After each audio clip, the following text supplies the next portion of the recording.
Japan Station is made possible in part by Patreon support. If you would like to make sure that I can keep bringing you more content like this, then head on over to japankyo.com/Patreon and sign up for as little as $1 a month. Ladies and gentlemen, welcome to Japan Station.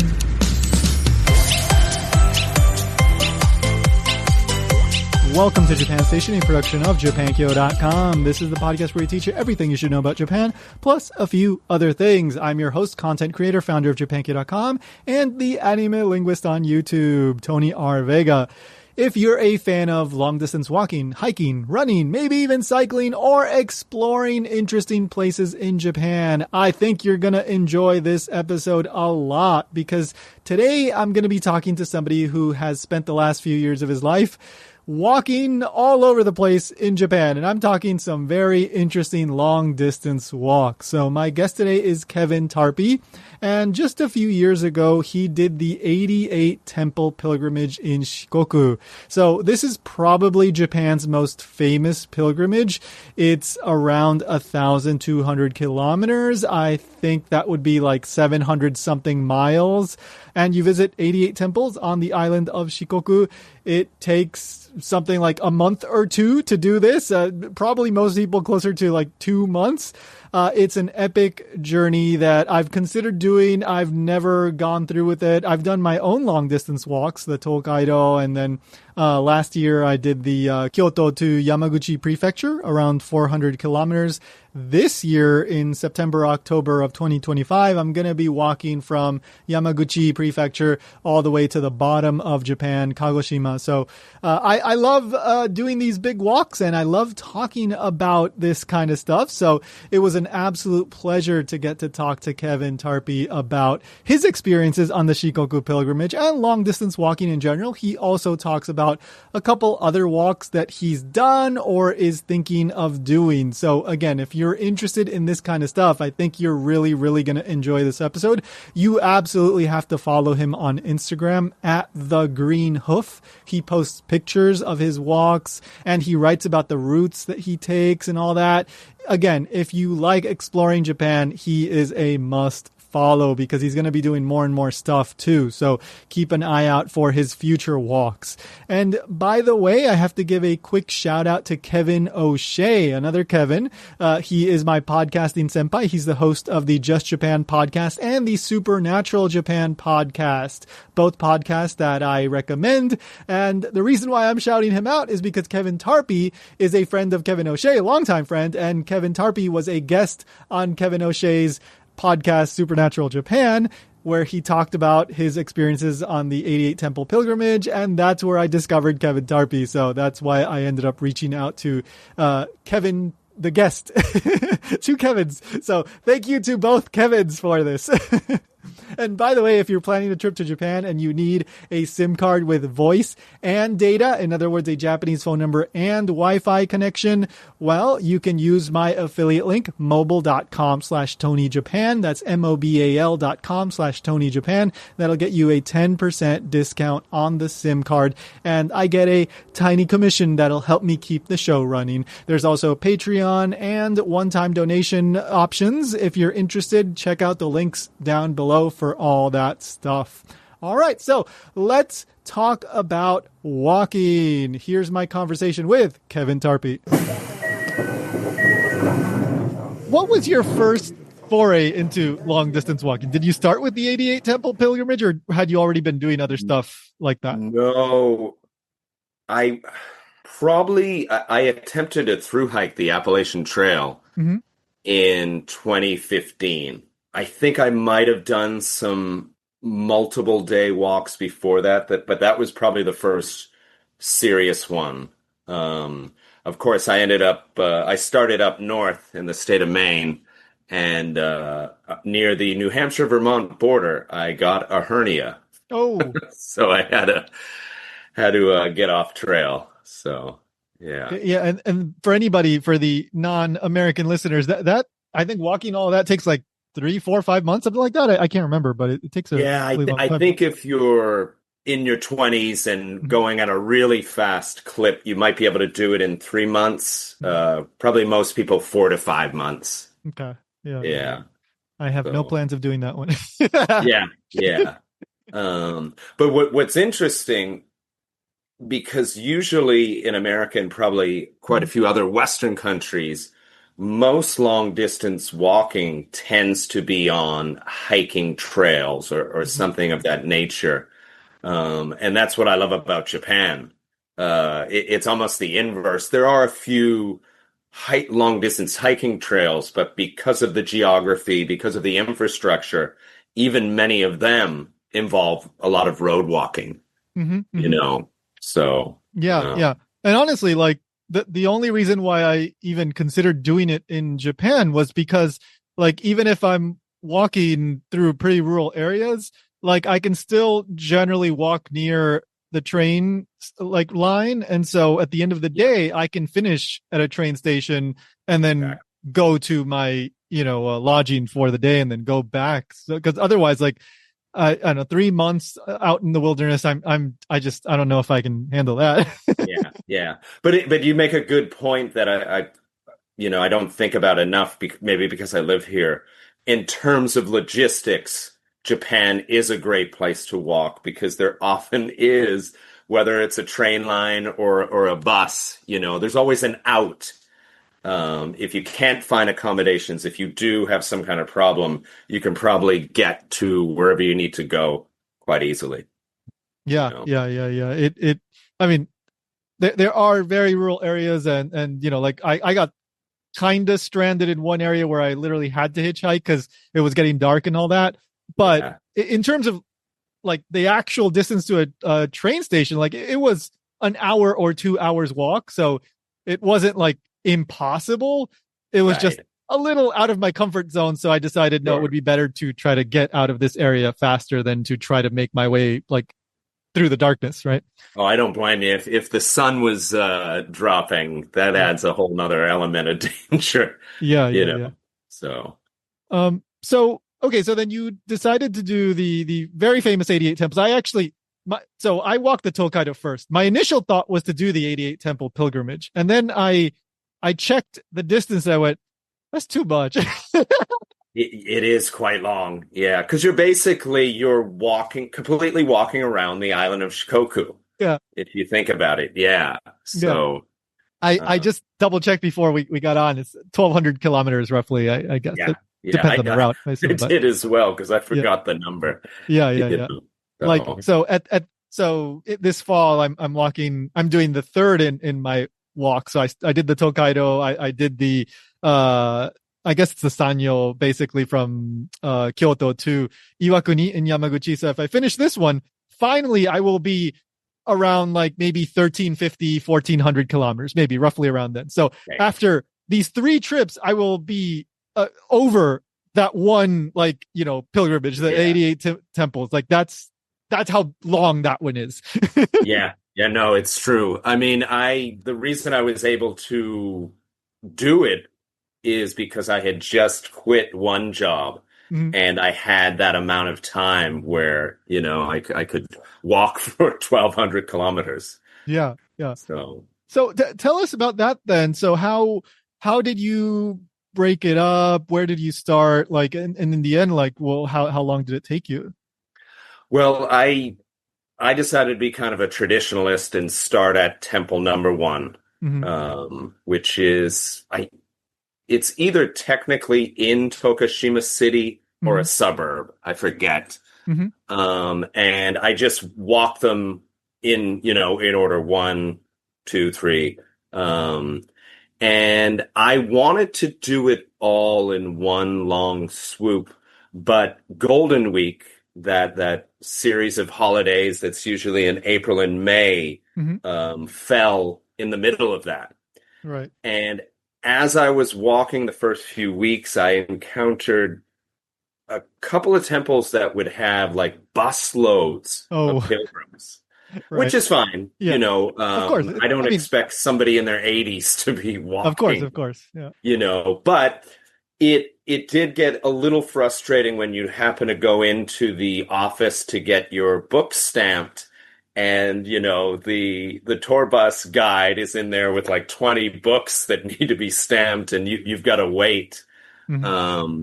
And also just in general, it's nicer to visit a temple that doesn't have a huge crowd there. It's more peaceful, Hmm. you know. So I decided to return where I live for Golden Week. Hmm. And then I got back. So I think total it took 6 weeks, 6 to 7, almost 2 months. Hmm. Hmm. Almost 2 months, yeah. Yeah, yeah, yeah. Okay, that seems so. Like my, I'm just comparing it to like how long it took me, like 40 something days to do, like up until now. But the thing is, like I'm probably traveling a good amount slower than you because my limited eyesight, I have to use Google Maps Sure. and I end up getting lost. And so I'm usually only doing like 20 kilometers, maybe a little bit more per day. So it's not that like I think people can without too much trouble, maybe do 30 kilometers, Yeah, but depending I, on I how. actually had some issues with that Hmm. on the doing the Shikoku pilgrimage. Hmm. I was doing 30 plus days Hmm. at the beginning in shoes I thought I had broken, and they ended up being a little too tight where I think it was like my small toe was pushing into the toe next to it. And yeah, I basically had to find a drugstore big enough with one of those little tubes you can put to separate them. But there was a day, I think about a week and a half in, where the pain was just like excruciating. Hmm. Did you get a And blister? it just yeah, it was, Yeah. and it was swollen. Yeah. But I just had like it seems so obvious, but kind of like an epiphany. What am I doing? I'm not, what am I rushing? My new job will start when I get back. There's no need, Uh-huh. but even now I have to fight this habit. If a particular day is hard, a hike or whatever, I do tend to push a little too hard because I think my brain is like, okay, this is hard and this isn't as fun as when we started. Yeah. Let's get to the destination as quickly as possible, which is not a good idea. It Yeah. usually makes things worse, you know. Yeah. Yeah. Yeah. I know that I fell one time because I was rushing. And also like both years that I did this blister, same small toe. I thought my shoes are fine. Turned out they weren't. So Yeah, same exact yeah. thing. Yeah. Yeah, but and the feet are everything on Hmm. these type of walks. Yeah. You really have to pamper your feet, Hmm. uh, Hmm. for sure. Absolutely. So for anybody that's unaware, like you said you just mentioned a book and going into the temples. Could you explain that aspect of that? Yeah, so there's multiple things you do, or you can do, I should say, Mhm. when you visit a temple. Most people will say the Heart Sutra Mhm. at the main temple building, and there will also be a building dedicated to Kukai, Mhm. who is kind of the inspiration for that pilgrimage. So it's kind of a way to respect him as a great teacher of Buddhism. And once you kind of handle the religious aspects as a way to have maybe a souvenir to memorialize your visits to each temple, you buy a little stamp book and you go into the office. And it's great because each temple not only has an actual stamp, but there will be a worker, sometimes a monk, sometimes a layperson, who will write with calligraphy, with the calligraphy brush on that temple's page. So, and some of them are quite impressive, Mm. quite beautiful. So does the book have 88 pages? Like how to, because if you're killing, you gotta have a little bit of a Great. side area for him to brush, like for him to write that. Yeah, great question. Uh-huh. I think they vary. Most of them and mine had 88 plus.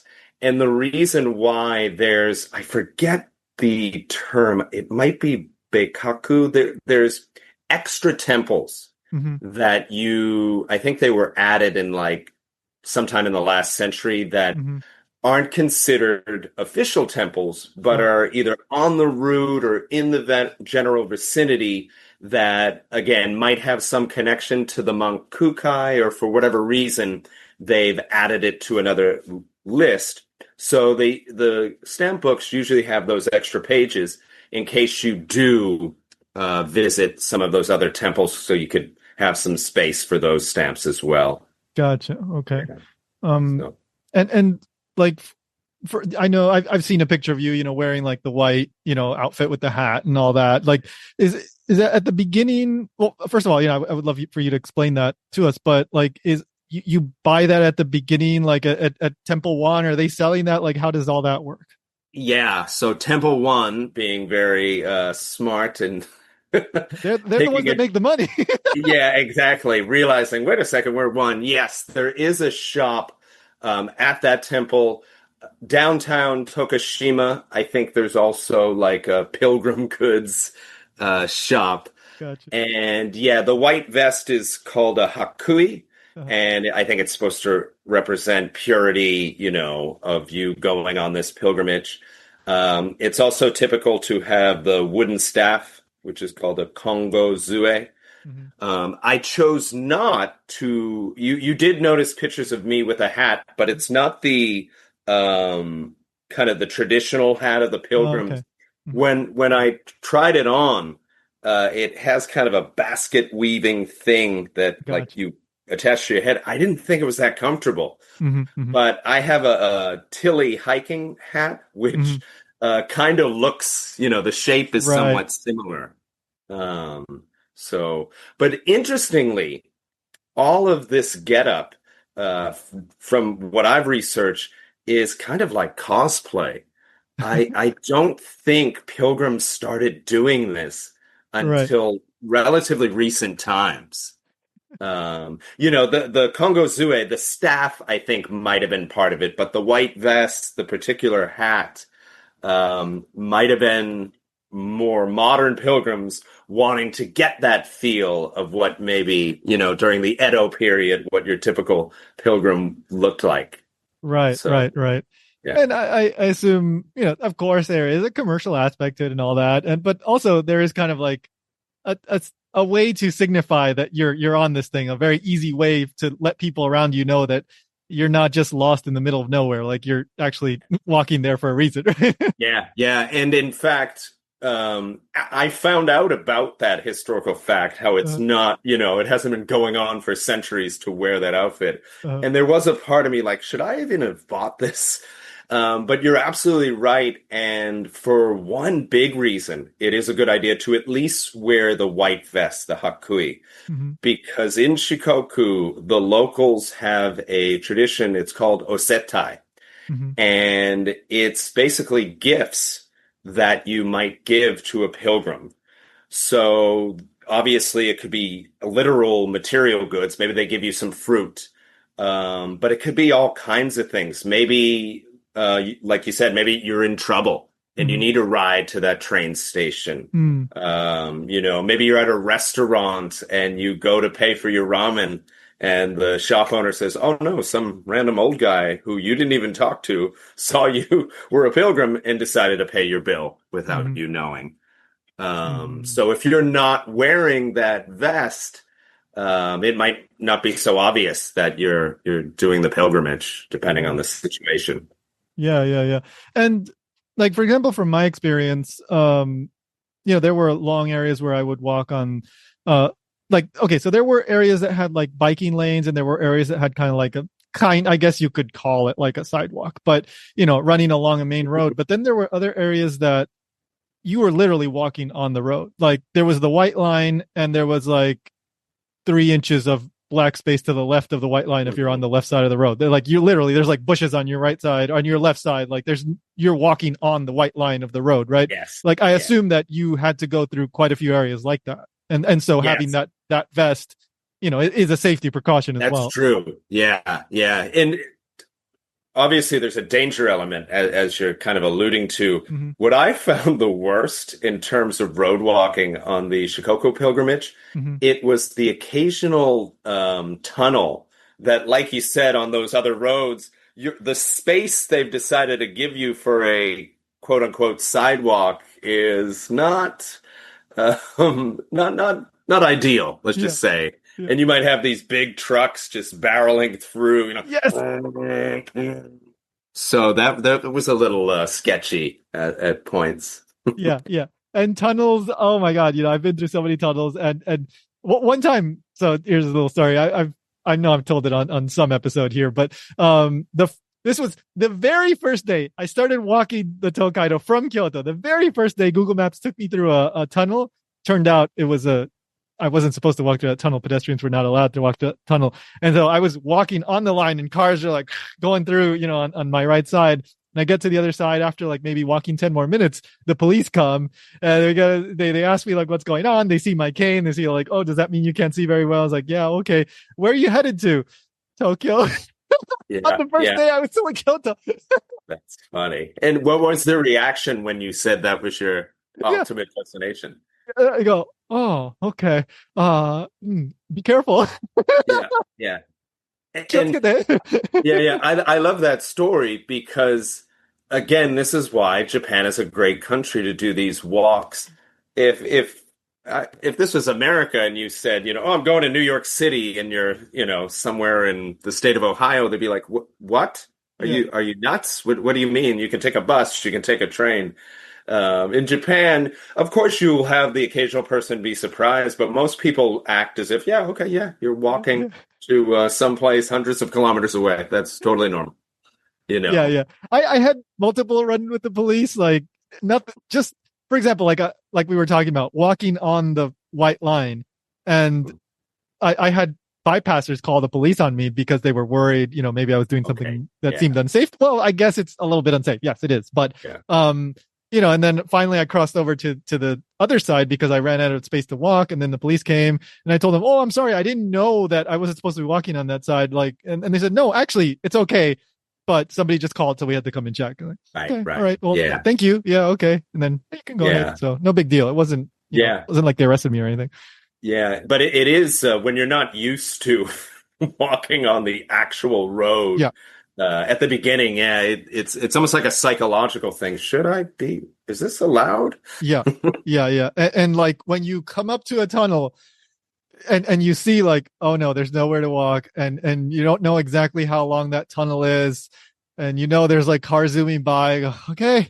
And then just like brace myself and like, okay, I'm just going to try to stick as close as I can to this wall. Yeah. And you do feel bad for like the drivers because they're obviously stressing too. Like, oh God, And I think it's better for us being foreigners rather than maybe a local who might be doing a similar walk. Because at least when they see a foreigner, they're probably, oh, of course, some silly foreigner doesn't know. You shouldn't be walking through this, kind of give us a pass. Yeah. No, it's always funny when people like will stop or they'll stop and go like, I mean, in your case, you have the vest and all that, so they kind of understand. In my case, sometimes I would be walking through some areas, the car would stop like, where are you going? Are you okay? Do you need a ride? Like, no, actually, I'm walking on purpose. Are you sure? Like, yeah, I'm just going to this station. Like, that's like 5 kilometers away. Like, I know, I already walked like 200 kilometers. Don't worry, I can handle it. Yeah, exactly. Like, oh yeah, I'm almost done for the day. Relax. Yeah. It's funny. And that's what it is. It's usually the drivers who kind of like, if you pass somebody and just start talking to them and you mention a walk, usually it's like, oh, okay. But drivers a lot of times, and they can be insistent. No, I'll drive you. Like you said, it's 5 kilometers. Yeah. It's like, nope, I want to walk, please. Please let me walk. I know. Like, they're very nice. It's just, they don't get that, we're weird, I guess. Yeah. And at least specifically on the Shikoku pilgrimage, like you said, it is a tradition. A lot of people do this walk. But on some of my other long distance walks, when you're kind of doing your own thing, that's not a popular route. Yeah, that's when they're like, no, you don't want to keep walking. Yeah. Get in the back of my truck. Yeah. I've taken, short rides from, 1 or 2 people because they go like, no, there's like nowhere to walk here. Like, please let me take you to the next train station. They go, oh, okay, that happened once, or like once it was like just 500 meters because there was like literally nowhere to walk. So I was like, okay. Okay. Yeah. No, it makes sense. Yeah. So, okay, so then about Shikoku then, like for like in my case, like I said, like I'm mainly walking along some of the most frequented train lines, like the Tokaido Right. main line and the Sanyo main line. So compared to some of those rural areas in Shikoku, that's still like even the rural areas along that those areas are probably less rural than some of the areas that you had to walk through. Could you tell us like what were some of the most like no, how about this? How do you structure your thing? I know you have to go from temple to temple, but are there breaks in between some of these rural areas, or are there like really long stretches where there's literally nothing? Yeah, the two of the longest stretches. The first is so you go from Tokushima Prefecture and you enter Kochi, and shortly after you enter Kochi Prefecture is the Cape of Murato, Mm-hmm. which is like for me, I think it was like a 3 day walk where it's basically just fishing villages you're Mm, passing. I There might be bus service. mm-hmm. I don't really recall any buses driving by me. And then the longest stretch without temples was, I think, 4 to 5 days. Again, in Kochi Prefecture, another cape, the Cape of, is it Ashizuri? Maybe? Yeah, Ashizuri. Mm-hmm. But then when you get off the coast, there are some more rural stretches, but they're for the most part they're not too bad. Mm-hmm. You're usually, you're not going days on end for the most part without passing a town of some significance or even a city. Mm-hmm. Mm-hmm. Yeah. Do you like how about in some of those more rural areas? Like, are there like little gas stations, little like convenience stores along the way where you can stop for the bathroom and that kind of stuff?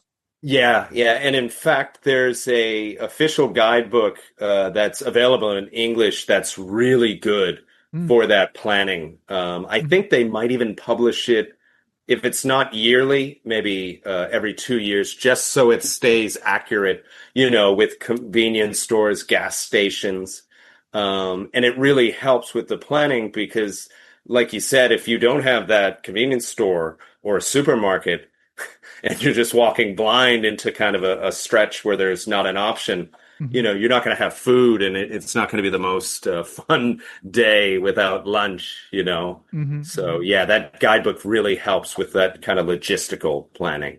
Right, right.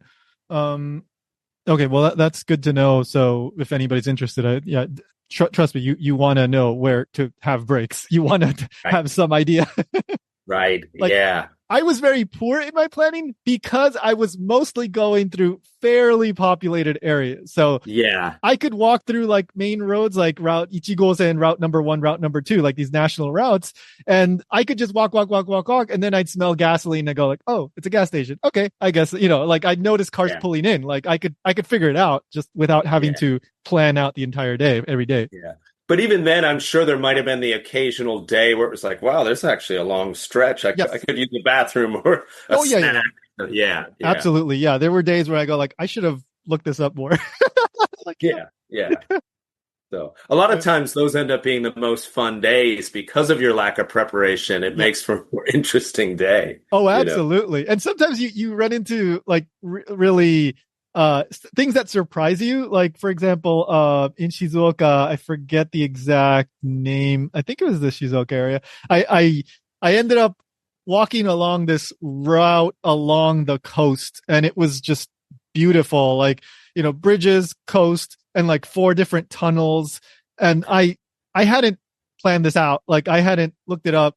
I know that most of the route runs more or less along the ocean, but most of the time you don't actually see the ocean. Right. And so it was beautiful. It was incredibly memorable. And I didn't know what to expect, what was coming up. They go, another tunnel, but it was really fun, really interesting. And that's one of the most memorable days of all these walks that I've done.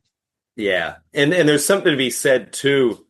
Like if you know you're going to a beautiful stretch or a famous place, Mm-hmm. you've probably seen a few pictures. There's that anticipation. Whereas the day you just described, like you said, you totally weren't expecting it. So you get more of that wow factor as you're walking through it. Yeah. Yeah. So what about for you? What were some of the memorable days, maybe one or two that come to mind? Definitely that first cape I was talking about, Hmm. Muroto, Hmm. because the reason it is a little bit of a challenge is I think it's 2 straight days. There's no stores, no supermarkets, and at one point you even pass a vending machine. Of course, Japan, the land of vending machines. Hmm. Somebody wrote a sign in Japanese and English, "This is the last vending machine, for the next 15 or 18 kilometers. So, get a drink now while you can." Yeah. Um, but just the last day in particular, the forecast said rain all day. I left my hotel in my rain gear, but it soon cleared up. But you still had like the mountains on your right, kind of in the mist, and just the beautiful ocean on the left. And it's such a rugged coast where the waves are just crashing into the rocks. Hmm. It was quite beautiful.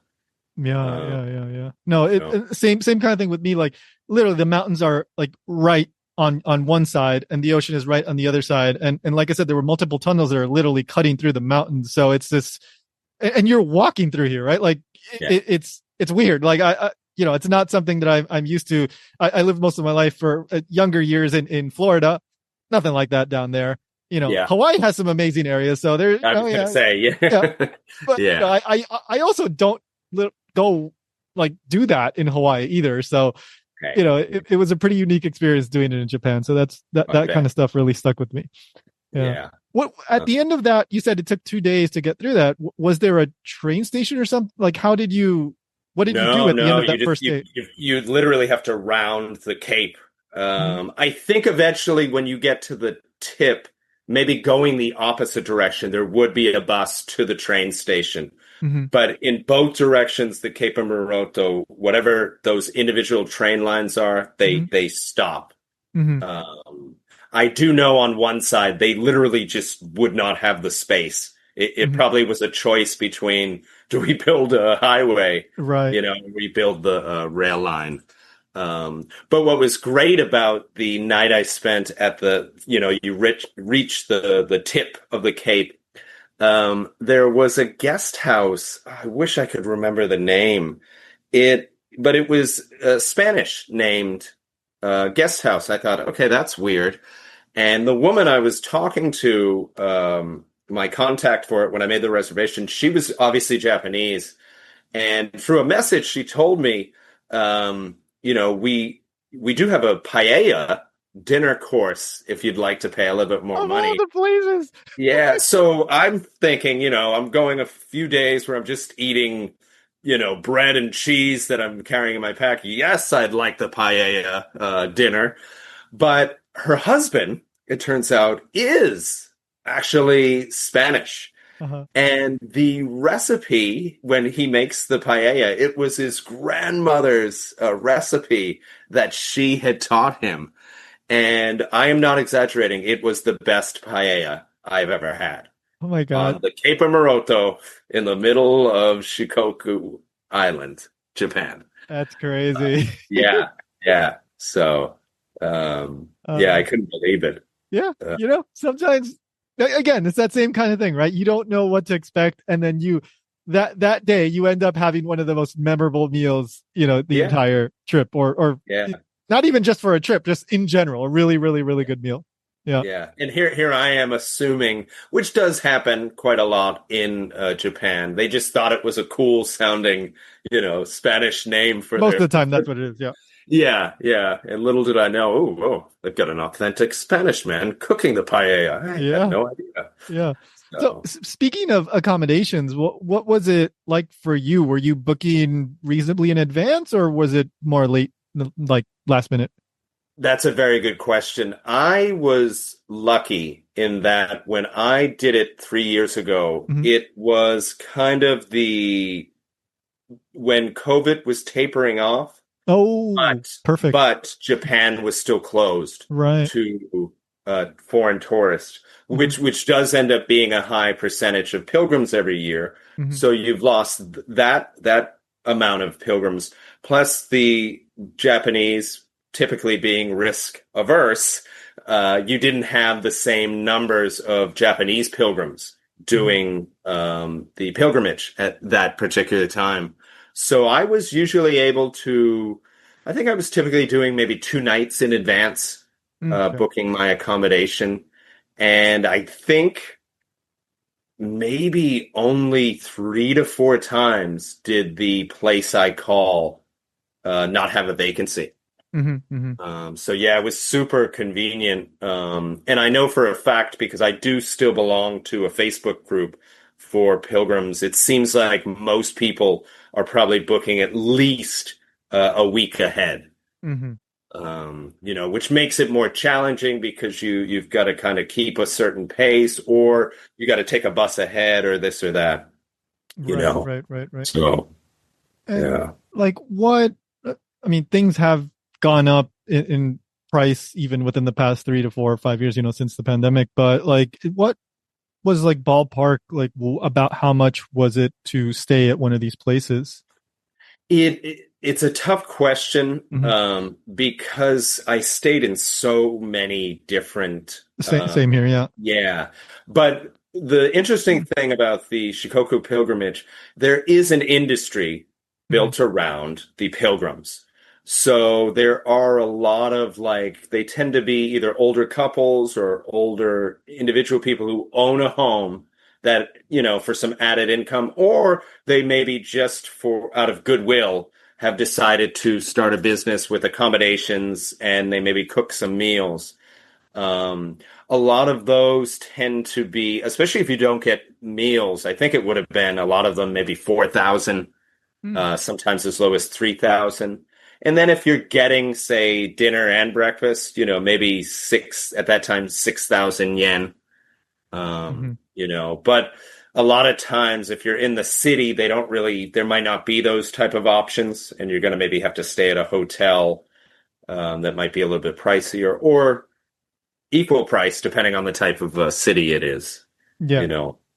Right, So right, right. Yeah, more options, but they might be, a little bit more expensive because it's the city.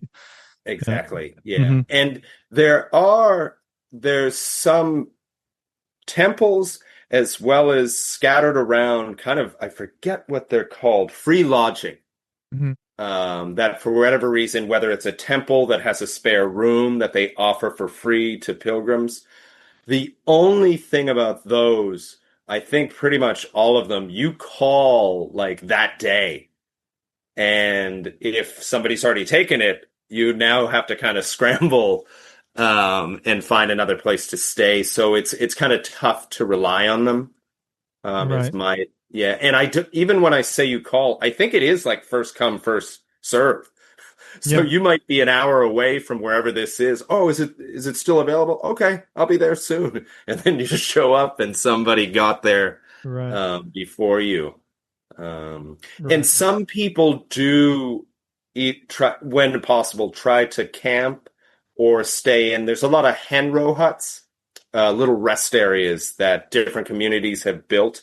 And some of them literally are designed like you can sleep on them. Whereas some of them, maybe because it's a residential area, maybe there's a nearby elementary school, they also make it quite clear, please do not spend the night here. This is for, short-term rest. So if somebody wants to do it on a more limited budget, it is possible. But as is usually the case, it would involve probably a lot more planning, Hmm. figuring out where can I stay for free or for, maybe a small camping fee. Yeah. Yeah. And I assume that some of these smaller ryokan kind of in style places, not all of them have websites and they're not on Expedia. You literally have to call them. Is that right? Yes. Hmm. Yeah. There is, I wish I should have looked it up. It probably wouldn't be hard to find. There is a website that when I was doing it, it it was designed for foreigners. The whole website, it was in English, and it was a collection of, whether they're ryokan, minshuku that are catering towards pilgrims, and it would allow you to book through the website. Hmm. in English. Oh, that's And wonderful. even though you might show up and, the owners don't speak English at all, Hmm. at least you could say, I want the two meals or not, and book it. And who knows, this was 3 years ago. So I would imagine maybe a couple other of these accommodations have kind of gone on board, Yeah. to make it more accessible. Yeah, yeah, Um, yeah, yeah. so, Definitely. But I would still recommend that if somebody was going to do this, it's always good to have a Japanese like phone number. Like there are ways to get those as a tourist. There's SIM cards and stuff. So it is possible. It's always nice to have that just in case, because sometimes some places it is better if you can call. Now that comes to Japanese language ability. That's also a factor. But yeah, yeah, yeah. what do you think Uh, about the Japanese language ability? Like, I don't think it would be a must, but of course, knowing some certainly probably yeah, would help.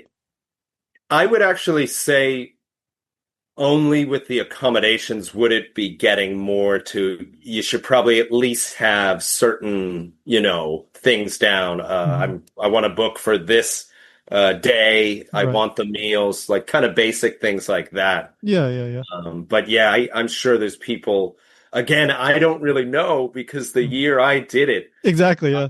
yeah, I only saw one other foreigner. Mhm. Um, a Taiwanese woman. Mhm. However, there was another foreigner doing it. Because of I think it was Ashizuri. I stayed in an accommodation. I went down to the temple at the end of the Cape, stayed somewhere there, but then had to backtrack. So stayed at the place I had stayed 2 nights before. The night while I was gone, I guess a Polish woman and her Japanese husband happened to stop by. Mhm. And as far as I know, those were the only two other foreigners. Right. But in that Facebook group I belong to, it seems like plenty of people are doing it with, the bare minimum of Sure. Japanese. Yeah. I mean, if you do the research a little bit beforehand, now of course there's Wi-Fi, Google Maps, and all that. Right. You can definitely get by. It's just when it's really like the accommodations when you're actually like running into people and interacting with them, I assume. Yeah. Um. But I mean, of course, which I think you were kind of alluding to earlier, it's going to enrich your Mhm. trip the more you can converse. Yeah. Especially rural areas. You're probably not going to find somebody who speaks a foreign language or who wants to speak Hmm. a Hmm. foreign language, whether it's because of modesty or shyness, Right. Right. Right. you know. Well, Uh, kind of going off that topic, one of the fun things about these long journeys is the people that you run into. Do you have any interesting stories about some person that started talking to you, or some person that you just ran into, or whether on the road or after you were done for the day? Geez, too Too many. many, right? Yeah, yeah. One that I think is probably the most what would be the word, spicy. Now, I should preface this story that about 4 or 5 months before I did the pilgrimage, a close friend in Japan, an American guy, had passed away unexpectedly. Mhm. So one of my reasons for doing this pilgrimage, kind of walk off the grief, kind of deal with that, mental process. Yeah. Now, my friend happened to live in Shikoku Oh. his first 4 or 5 years Uh-huh. of his time in Japan, Uwajima. Mhm. So the pilgrimage goes right through that city in the prefecture of Ehime. So I decided when I got there, I was going to kind of spend a night on the town, go to maybe places he would drink at when he lived there. And I did that, and I actually talked to an older couple at a bar that, again, I don't know if they were just trying to make me feel good. They said they did remember him, Uh-huh. but it was kind of unclear if it was the same person that they were remembering. So anyways, after I left that bar, I'm walking back to my hotel. I walked by a bar called Bubbly Chaps. And Okay. I said to myself, that is a very weird name. And I look in, and it's all men sitting at a bar. It's like, is this like a gay theme bar? Bubbly Chaps, happy men. It's like, Yeah. I gotta find out. So I go in, and how wrong I was. So I sit down, I'm, talking to maybe one customer, the two bartenders, very friendly. About 15 minutes in, these gentlemen in all, dark suits, heavily tatted, walk in past the bar and go into a back room and close it. And I could tell by the body language of the bartenders, they were of the criminal-minded Right. Type of people. So it's like, oh goodness, this could be a Yakuza hangout or something like that.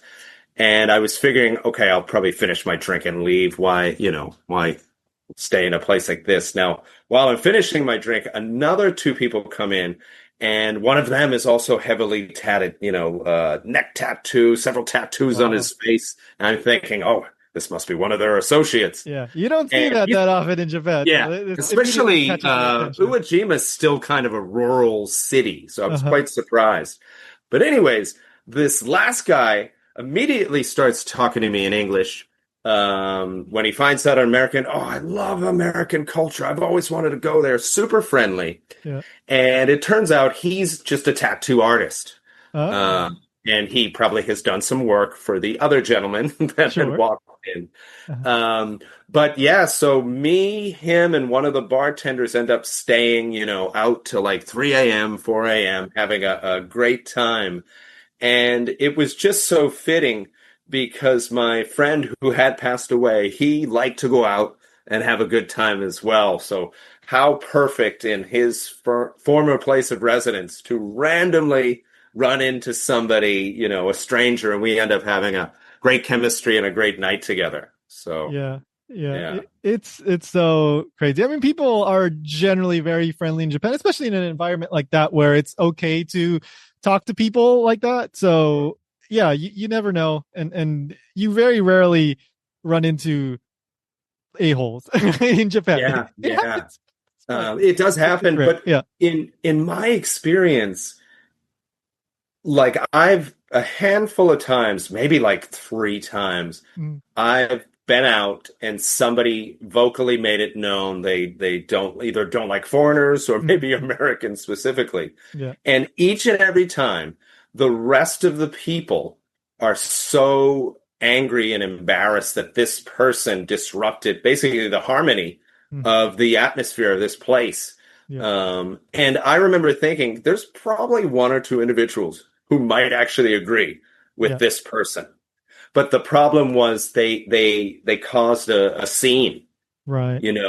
And that is a bigger faux pas than me as a foreigner being there, and very apologetic, and it's like, okay, now you're apologizing too much. Stop. I'm fine. It's not a big deal, but I think it encapsulates that's Japan in a nutshell. Most Japanese want to make sure, whether you're a foreign tourist or a foreign resident, most Japanese want to make sure you have a peaceful, enjoyable time while you're in the country. Yeah. So I do want to ask you just a couple more things before we finish up. First of all, you got to tell us about finishing up. Like, so this took, you said 5-6 weeks or around there. It's always, for me at least, like the ending is both like really, I guess cathartic, or like, you're like, I'm done. I did this, but also there isn't that much to talk about. Yeah. Just the ending, right? Yeah. I don't know. What was it like for you?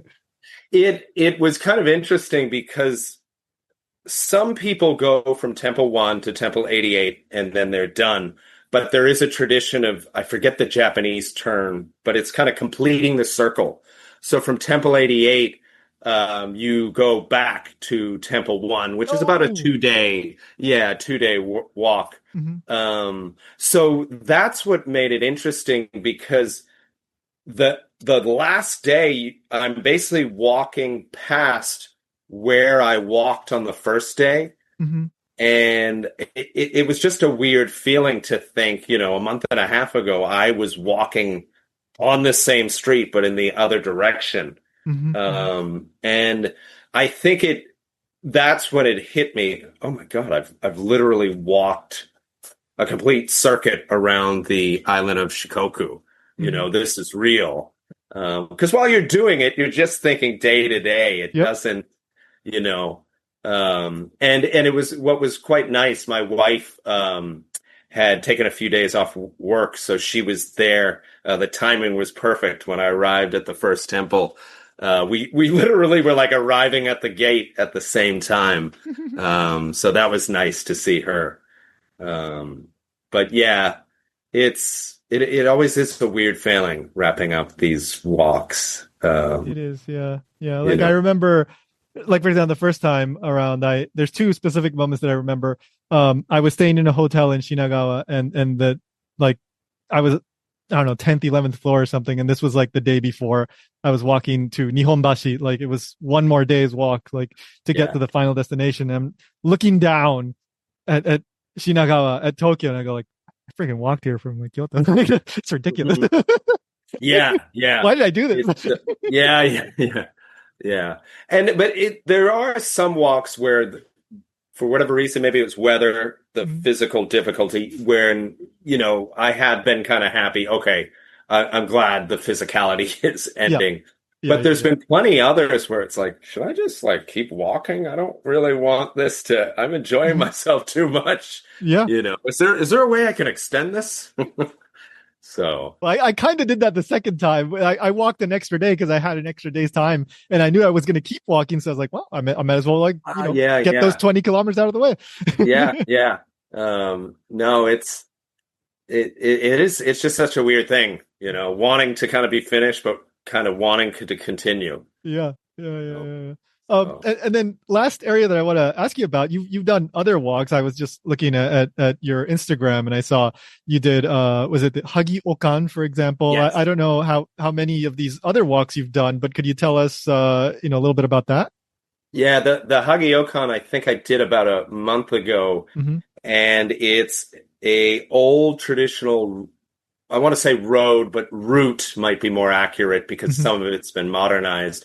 So it's all in Yamaguchi Prefecture, and I walked from the city of Hagi down to Chofu. So you're basically walking, or Hofu, sorry. So you're basically walking from the Sea of Japan all the way down to the Seto Island Sea side. It's about a 3-day walk. But what's cool about it, because again, of course, they got to modernize a lot of the route.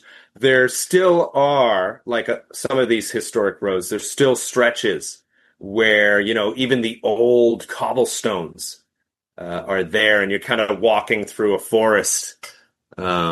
So yeah, that was pretty cool. Yeah. I had a nice scare on that walk. Ooh.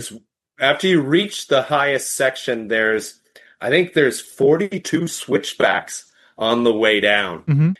And for at least the whole half a day before, most of this day, I hadn't seen anybody on the more like hiking trail like sections. And there's tons of signs around. Be careful. This is bear habitat. Oh, yeah.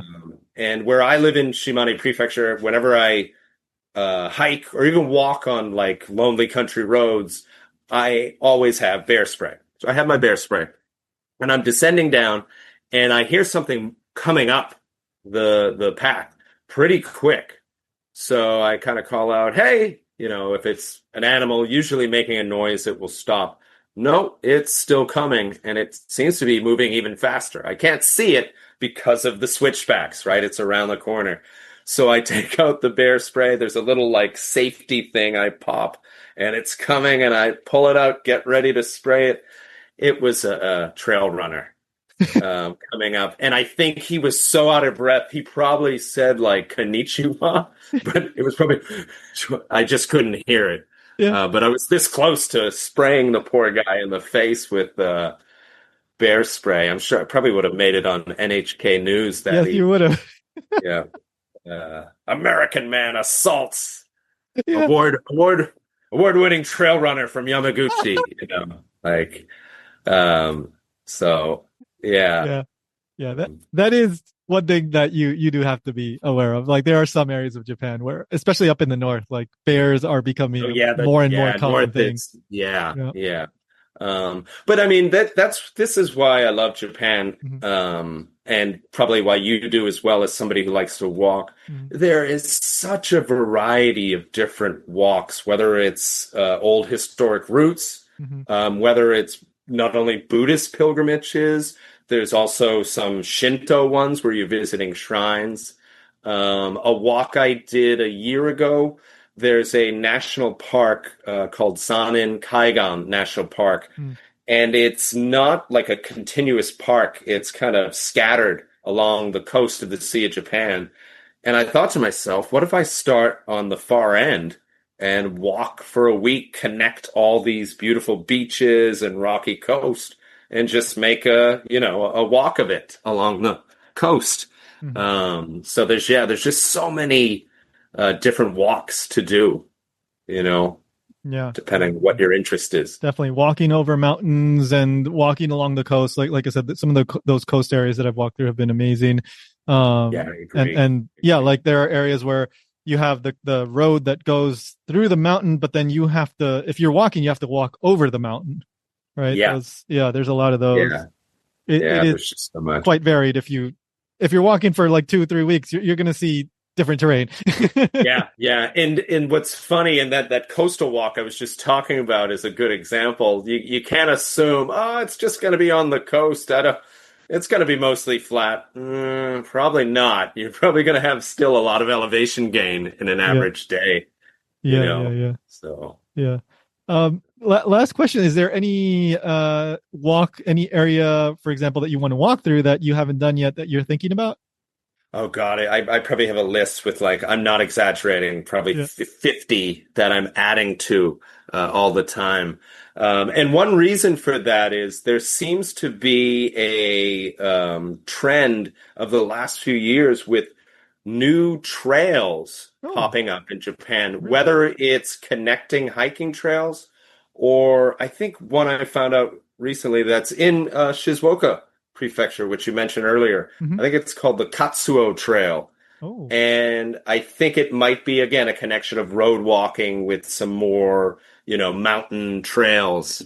But in terms of myself, this fall, one walk that I haven't decided yet, but I've been wanting to do a long time. It's in Hiroshima Prefecture. Mm-hmm. Basically, it's a network of hiking trails that skirt around the city of Hiroshima, the mountains around Hiroshima. I don't think you can do a true circuit because there's like all these kind of side trails. But what I was thinking is try to maybe hike kind of a crescent from one coast or one beach and then go up over the north of the city and then curve around. I think it would be about, was it 2 weeks or 10 days to do that? Mm-hmm. Yeah. Very cool. Yeah. But yeah, always discovering new ones. I just discovered one, I think just 2 weeks ago. Mm-hmm. I went for a long walk to visit a shrine, and I was researching some things I saw along the way, and I found this website. Apparently, at one point, I was on an old route called the Izumo Kaido, which connects Izumo Taisha, one of the more famous shrines in Japan, with, I think, specifically the castle in Himeji in Okayama Prefecture. And this site, it was like it was designed for people like me and you.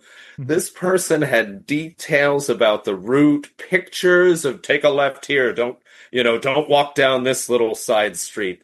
For the whole route. So I immediately I added to my bookmarks. It's like, all right, here's another potential walk sometime in the future, So yeah, that is one aspect of the fun of doing this, that like there are these historic roads that go back well before the Edo period and all that. Of course, the Tokaido is famous for the Edo period, but there is that portions of that road, or most of that road, was already in existence before then. And there's plenty of other roads that have these historical connections. The feudal lords had to move from place to place, and they used to use this road. And so, yeah, that's another cool aspect of this. And if you're really into that, you can look that up. And there sometimes Japanese people, they'll write blogs, posting, all about this stuff, and you can look it up. And now with ChatGPT and all that, you can translate that and you can get that information.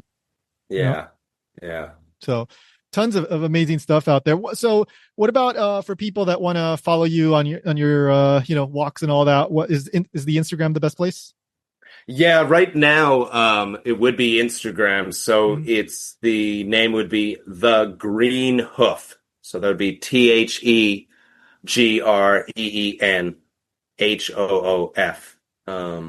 But one thing I'm thinking about doing, I didn't mention this earlier. For Mhm. about 2 years now, I've been writing a monthly column Oh, for a local newspaper that's about walking, yeah, basically. And that's going to finally end this September. But I know for a fact I still want to write. I want to, share the pictures, yeah. particularly walks in more rural parts of Japan. So I'm thinking of maybe starting a website to kind of showcase it. Yeah, Uh, yeah, website, Substack. I don't know. There's multiple yeah, options there, but I think that would be awesome. yeah, Yeah, yeah. But I was looking through your Instagram and you write, fairly detailed descriptions of what happened that day and the thing that yeah, you encountered and all that yeah, stuff. So I think anybody that's interested in this kind of thing should definitely give you a follow. And then I'm sure once you have, your website or whatever set up, you're going to post about that so people can, yeah, yeah, check that out as well. definitely. Yeah, definitely I will include the link to your Instagram down Oh, below. great. Yeah. Yeah, yeah, yeah. And I don't know. I think we may end up talking again about more walks in the future. Oh, yeah. No, I'd love to. I'd love to. I'm looking forward to. And when do you take off again Yeah, from so I will start on September 29th, I Oh, think, good. walking from Iwakuni, go down to Fukuoka, and then Kumamoto, and then Kagoshima. I would like to make it all the way to the southernmost point, which is Cape Sata Misaki. Yes. Yeah. Um, but like, so that's geographically, it's interesting because it's like a curved thing. So if you try to walk around it, it's like very, very long, but you can walk to a certain train station and then take a ferry over to like Oh, the actual end, okay. right? The southernmost Yeah. point. So if the schedule permits, I may extend the walk past just Kagoshima Station and try to make it to the southernmost point. Okay. Okay. Because I'm going to check on my phone because I Mhm. forget there's a book. Yeah. The guy's name is Alan Booth. I believe he was an Englishman.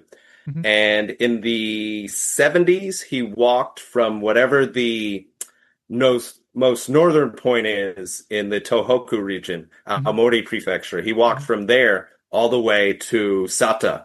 The name of the Wow. book is The Roads to Sata. Oh, I've heard Uh, of it. I still okay. haven't read it, and I should. Yeah. But yeah, it's a pretty Um, well known book. Yeah, what I found, it's been a while since I read it. He seemed like a curmudgeon. Like he seemed to be complaining a lot.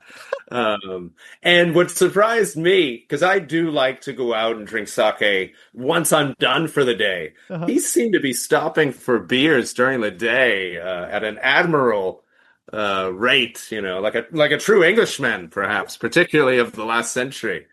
But for somebody like yourself or listeners that, are into these long journeys on foot, I would highly recommend it. Yeah, yeah. Because It's so that's funny. It's that's a like long. I need to stop and get an Aquarius or something. No, this guy's like, no, I'm gonna get a beer. Yeah, yeah. See, that's something I can't do. Not because of it with the alcohol, like maybe tripping and falling wouldn't worry me. I have a pretty weak bladder.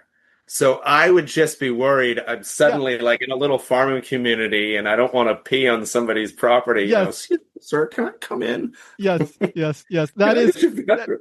that is a constant concern for me, and thankfully, I've never had to resort to those. I've never had to ask like a random person's house or anything like that. Just knock on Yeah, their house. Yet you never know. It may yeah, come, but I always yeah, try to control like the amount of liquid that take, and it's a balance because I'm still walking in like when the weather's pretty hot, like September into yeah, October. So it's finding that right balance definitely, yeah. and finding the right rest stops that are like Mhm. I could probably make it to that place before I have to use the bathroom and all that. So that's always like Yeah. math that I'm doing in my head. Yeah, no, I know what you mean. Yeah, Yeah. it's all these little logistical things that, you do have to think of while you're doing these walks. Yeah, yeah, yeah, yeah. So, link down below for Kevin's Instagram. Give it a look if you're into I mean, you don't have to do a 6-week walk. You can always do like a 1 or 2 day walk of, portions of what we're talking about. Yeah, exactly. And it's always cool to see, somebody else doing it and you learn from them too, and wonderful pictures as well. So go check that out. Link down below. Thank you so much, Kevin. It was wonderful talking to you. My pleasure. Yeah. My pleasure.